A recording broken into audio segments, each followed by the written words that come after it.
చారిత్రకమైన రోజు నారీ శక్తి వందన్ అభియాన్ కార్యక్రమం ఏదైతే బిల్లు పార్లమెంట్ లో ప్రవేశపెడుతున్న సందర్భంలో రాజన్న సిరిసిల్ల జిల్లా మహిళా మోర్చా ఆధ్వర్యంలో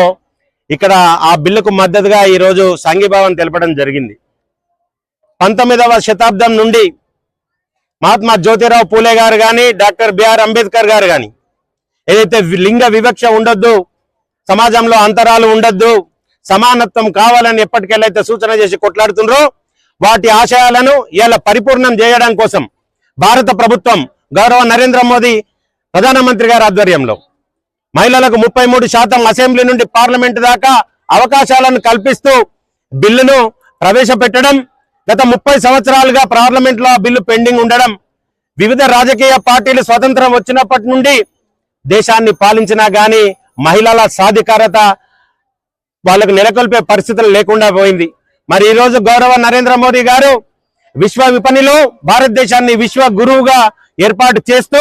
దేశంలో ఉన్న మహిళలందరికీ సమానత్వం సాధికారత కావాలని ఈ రోజు ఈ బిల్లు ప్రవేశపెడుతున్నారు కనుక మేమందరం దానికి సంఘీభావం ప్రకటిస్తూ వారికి వేల వందనాలు చేస్తున్నాం. భారత్ మాతాకి జై.